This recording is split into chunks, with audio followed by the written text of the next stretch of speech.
Ainda assim,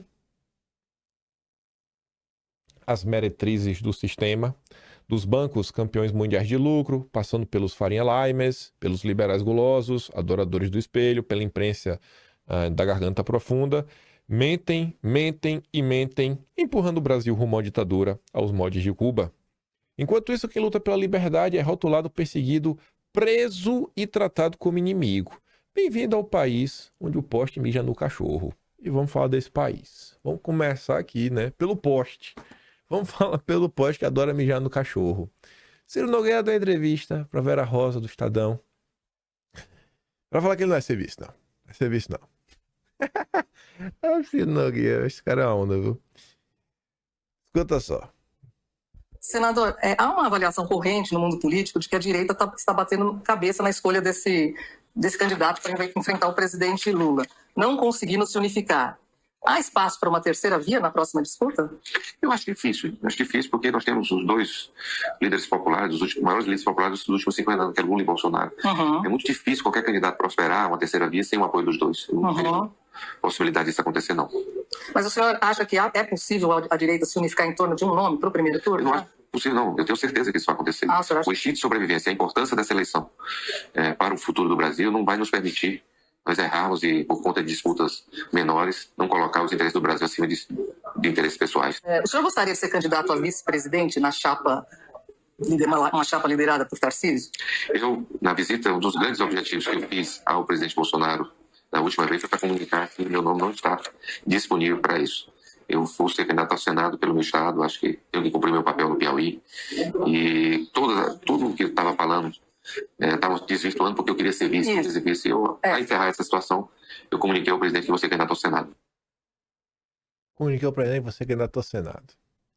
Bom, Ciro Nogueira falou que não vai ter picuinha que afaste a possibilidade da direita estar junta no primeiro turno. Vamos ver. Uma candidatura do próprio Jair, do Eduardo, do Flávio. Como será aí o posicionamento do Ciro Nogueira. Beleza. Aí, Daniela Lima traz uns bastidores do Ciro Nogueira. Adoram fofoquinha. A Pri fala assim, ó. Daniela Lima revela bastidores de Ciro... bastidores de que Flávio Bolsonaro teve uma discussão muito acalorada com Ciro Nogueira, na qual Flávio acusou Ciro de estar trabalhando de olho na vice do Tarcísio e não no que era melhor para a direita, e que, se fosse o caso, ele mesmo se candidataria para representar o bolsonarismo. E o Vinícius comenta, é interessante a primeira afirmação em que Flávio defende o legado do bolsonarismo ante ao apetite de Ciro Nogueira. Ciro é parte do problema e, até o momento, não entregou nada para Bolsonaro. A família Bolsonaro precisa afastar esse seu de perto do Jair.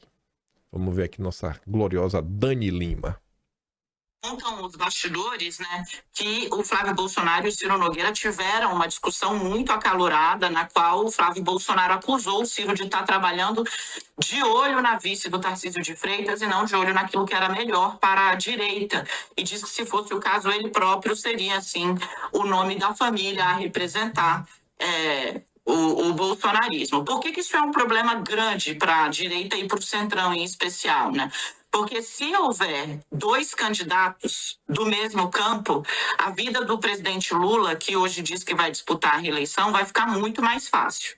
Porque você pega 48% que seja, vou partir do princípio que o bolsonarismo não perdeu um voto de 22 para cá. Se você pega esses 48, divide entre metade, ou mesmo 2/3, 1/3, fica mais fácil para que, em votos válidos, o petista obtenha talvez uma vitória até em primeiro turno. Aliás, o que muita gente que resistiu. Os ministros, o Celso Sabino do Turismo, por exemplo, deu uma entrevista para o UOL há pouco tempo, dizendo: a direita vai se dividir e o Lula vai ganhar em primeiro turno. Por quê? Porque se isso acontecer, de fato, facilita ali a vida para o campo da esquerda. Agora, qual também é a questão, né? Ao colocar o corpo no meio das discussões sobre Tarcísio de Freitas, o Flávio compra tempo para o pai dele. Como compra tempo, Daniela? Ele obstaculiza de maneira eficiente uma eventual reunião dos partidos de centro, todos em torno do governador de São Paulo, já para em janeiro apontá-lo como o nome de Jair Bolsonaro. Quanto mais adiante isso ficar, mais pressionado o Tarcísio vai estar, inclusive pelo tempo de desincompatibilização. Se quiser ser candidato à presidência, ele precisa sair do governo de São Paulo. Ele pode disputar a reeleição ao governo de São Paulo no cargo, mas se quiser ser candidato à presidência, ele precisa sair, né, se desincompatibilizar. Então, ao colocar o próprio corpo como uma barreira, o próprio nome como uma barreira, não estando tão queimado nem de perto como Eduardo Bolsonaro, Flávio compra tempo ao pai e à família como árbitros de para onde a direita vai. Inclusive aumenta o poder, qualquer poder de barganha, até com esses partidos, né? Até o último momento. Então, a turma do Ciro Nogueira não tem motivos para celebrar. Pergunta se eu tenho pena do Ciro Nogueira. Pergunta se eu tenho pena do Ciro. O Carlos ontem fez essa postagem também. Ele começou falando da trajetória política dele. Eu achei que era uma postagem, sei lá, avisando. E ele ia falar de Santa Catarina no final do dia, mas não. O tweet foi tomando outros contornos. Ele fala assim, ó, ao longo de quase 25 anos de atuação no Poder Legislativo, distribuídos em 7 mandatos consecutivos com recordes históricos de votação, construiu uma trajetória consolidada com resultados eleitorais crescentes e participação direta na viabilização política de incontáveis agentes públicos.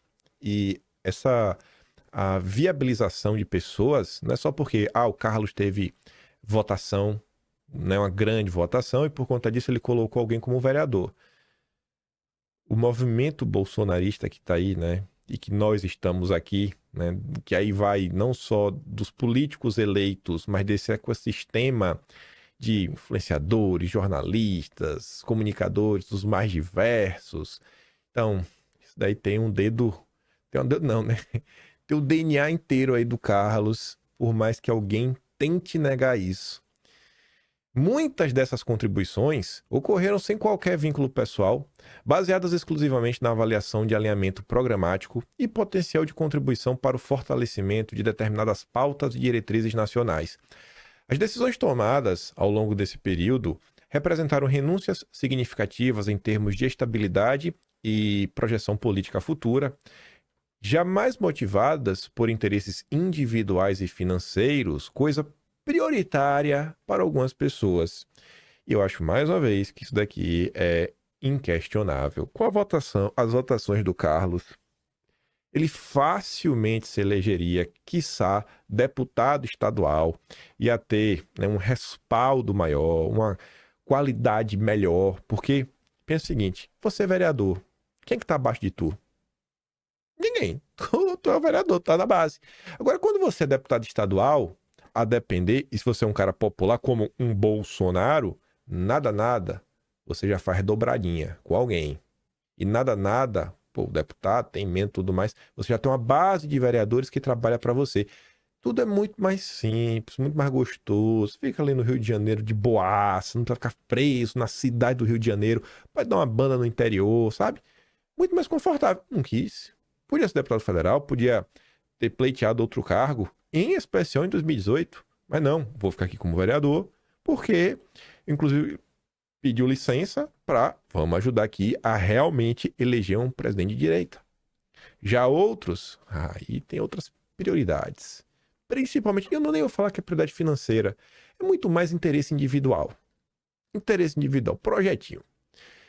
No cenário atual, observa-se que parte significativa dos beneficiados por esse esforço coletivo, porque não é um grupo minoritário, não fica aí se enganando que é 1 ou 2, adotou postura de distanciamento ou descarte, o que evidencia uma dinâmica política cada vez mais orientada por conveniências imediatas.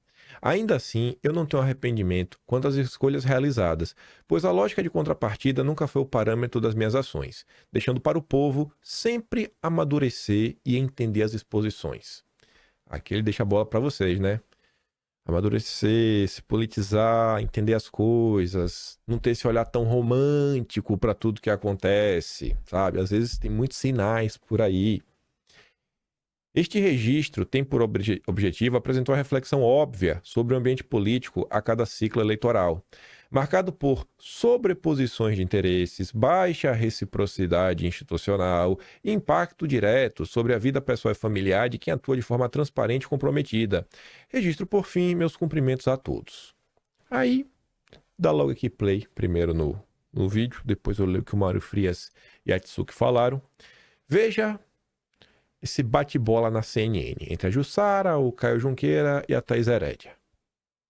Eduardo Bolsonaro tem se isolado pela quantidade de brigas, né, e desentendimentos que ele vem travando, inclusive com ex-aliados, podemos dizer, da direita. Membros da oposição já estudam alternativas e não garantem sequer que ele volte ao Brasil. Se condenado e a depender do andamento do processo no Supremo, Eduardo pode ficar inelegível em 2026. O próprio Eduardo Bolsonaro, ele quer que isso aconteça. Isso reforça o discurso dele de que ele, assim como o pai, o ex-presidente Jair Bolsonaro, sofre uma perseguição do Supremo Tribunal Federal. O Eduardo quer que isso aconteça. O Eduardo quer ser perseguido, né? Olha o nível de loucura. Qual é a lógica dele querer ser perseguido? Para ter o discurso, mesmo sabendo que, sei lá, porque esse caminho que ela tá pontuando não leva, sei lá, uma inelegibilidade. Então, assim, não faz sentido nenhum. E ela e a CNN depois, né, colocam Eduardo como Eduardo vai pra cima dos seus aliados. Nunca é uma reação. É como se todo mundo sempre tivesse quietinho, de boa. Não fizeram nada demais. Aí do nada aparece Eduardo, né, o grande radical chutando o pau da barraca. Vamos continuar. Esperando aliviado na direita? Bom, o Eduardo Bolsonaro, ele nunca foi ali vamos dizer assim, um articulador, né? Não é a principal característica dele. Ele é muito mais, a estratégia dele é quase uma estratégia de guerrilha. Mas o fato dele não ser e nunca ter sido um grande articulador político não significa que as operações políticas que ele se envolveu e que ele liderou não provoquem e continuem provocando muitos ruídos e gerou prejuízos para a direita brasileira. Isso tudo para te dizer que eu apostaria que muita gente da direita comemorando essa decisão do Supremo Tribunal Federal e a evidente ali condenação num curto e médio prazo, porque daí você tira ele de vez, você pune, né, o que é considerado pela própria direita como uma operação política desastrada, e você tira ele do páreo também para 2026, que vai se tornar... Muita gente na direita celebra a perseguição contra o Eduardo. E você vê a quantidade de gente aí que tá em silêncio, né? Você vê a quantidade de gente que tá em silêncio. Não é pouca gente. Não é pouca gente. Não é pouca gente. Será que isso é aleatório?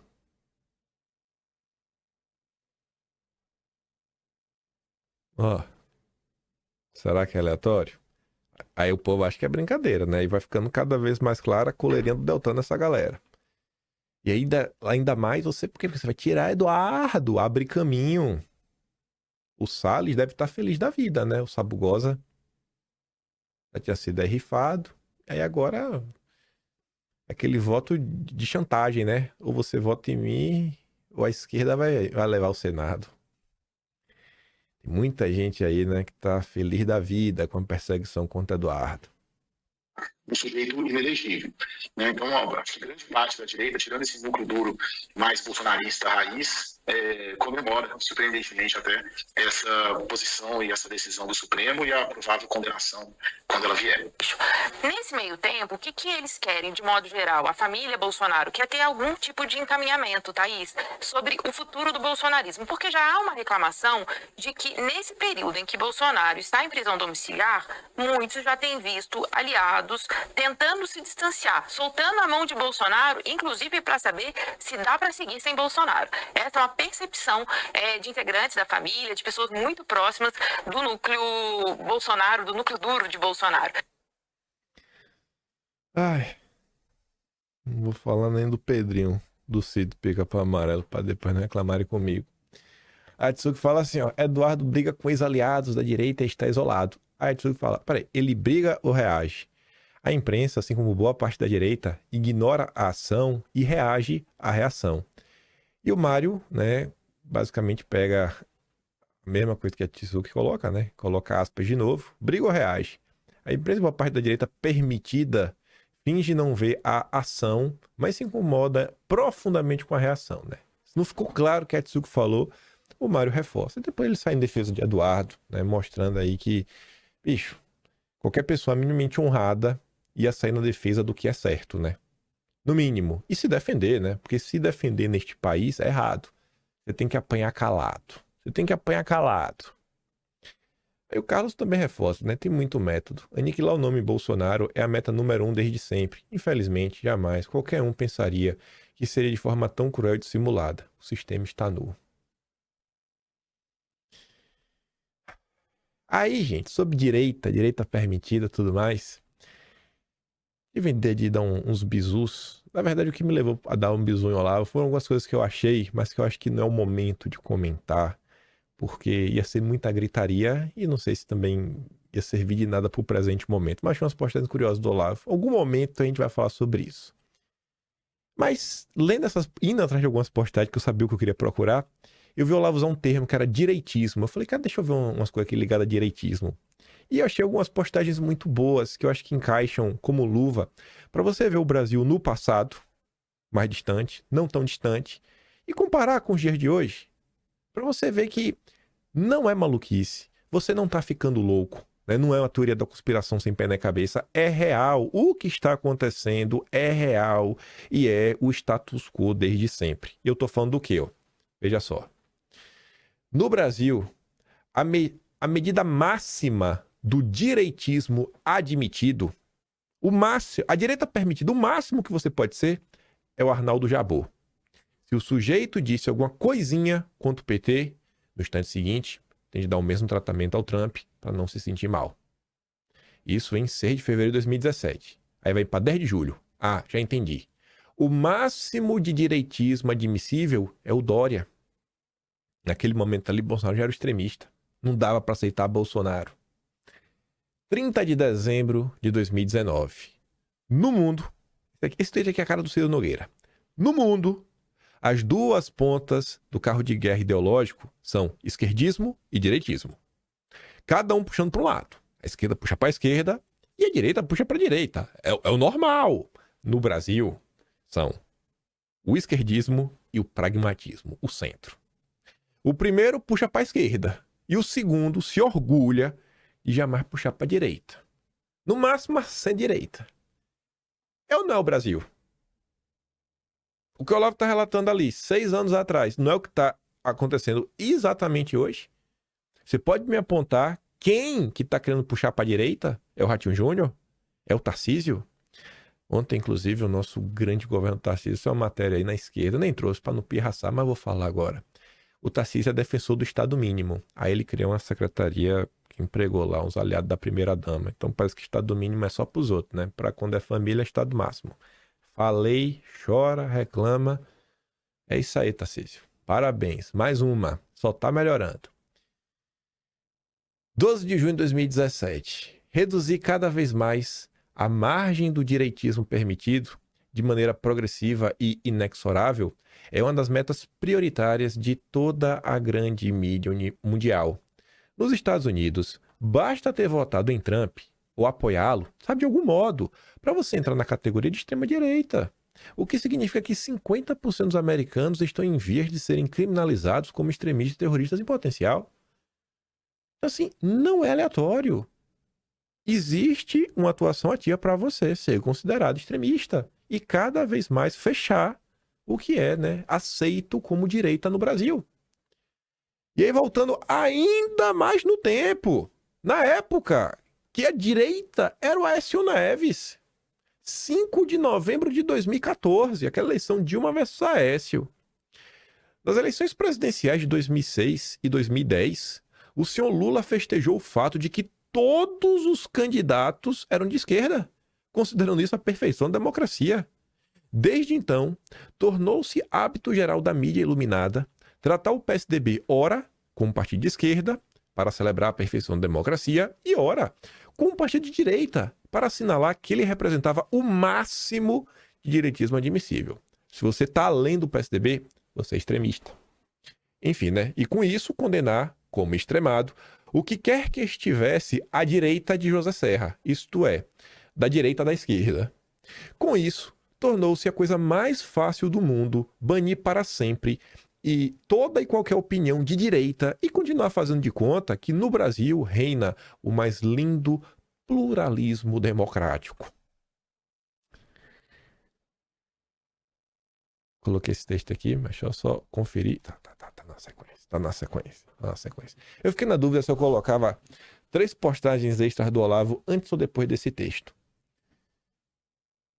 O Fernando Schuller escreveu um texto que do início até o fim não tem nada para reclamar.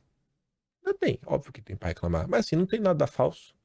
Não tem nenhum ataque de pelanca contra o bolsonarismo, pelo contrário. Não tem nenhuma passada de pano para o autoritarismo também.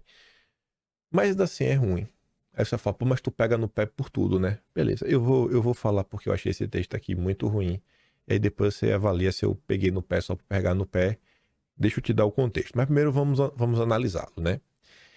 A ideia de que agora é hora de se retomar o Estado de Direito é absurda. Que é o que o próprio Estadão defendeu em seu editorial. Vocês devem lembrar, né? Não, agora já passou o julgamento de Bolsonaro, podemos voltar para o normal. Aí ele fala assim, né? Leio artigos editoriais sugerindo que os abusos e excepcionalizações do Supremo já foram longe demais e que seria hora de voltarmos à normalidade institucional. Bom, ok, né? Isso realmente aconteceu. Esses fatos aconteceram. Só que eu já pergunto para vocês, seria importante, pessoal, o Fernando Schuller falar em quais jornais ele leu isso? Quais artigos, cara? Quais editoriais? Acho que seria importante dar alguns exemplos. Eu gosto de dar exemplos, né, concretos. Eu odeio falar, estão falando isso, e não poder mostrar nenhum mísero exemplo, isso não é a minha política. Então, eu acho que eu posso cobrar pelo que eu faço, né? Li isto esta semana, na esteira do caso Talhaferro, convertido em réu por denunciar coisas graves, como manipulação de relatórios para punir pessoas e perseguições a cidadãos por visões políticas. Teríamos nos convertido em uma república que torna seu próprio sistema de poder imune à investigação e ao controle. Isto parece ter irritado algumas pessoas. Já havia lido algo nessa linha meses atrás, após o julgamento de Bolsonaro. Feito o julgamento, a missão salvadora do Supremo basicamente estaria cumprida e seria o caso agora de retomarmos a trilha da Constituição. Curiosamente, esse editorial falando isso do Bolsonaro e o do Talhaferro, ambos são do Estadão. Curiosamente, ambos as editoriais são do Estadão, que é onde está escrevendo esse texto. E ele vem. A pergunta que eu me faço é simples. Em que momento alguém autorizou que nossas autoridades ou nossos tribunais abandonassem a trilha da lei e da normalidade institucional?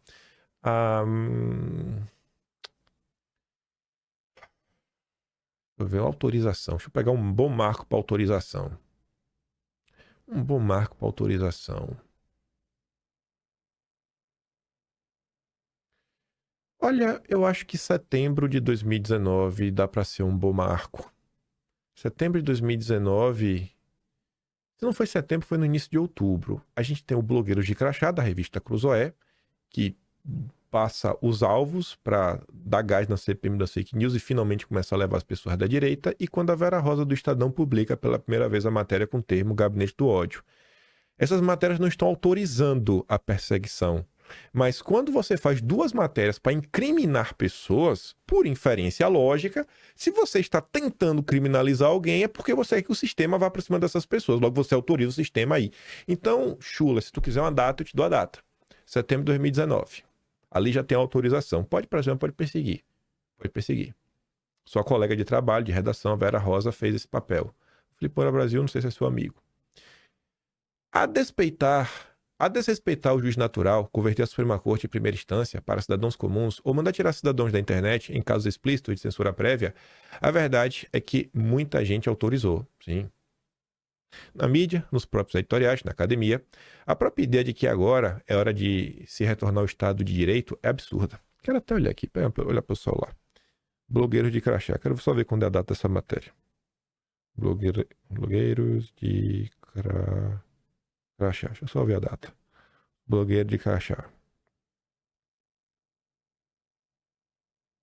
11 de outubro, ou seja, foi no início de outubro. E a da Vera Rosa foi em setembro. Então, para botar ali final de setembro, A cidade da Vera Rosa é 16 de setembro e 11 de outubro é o Felipe Moura Brasil.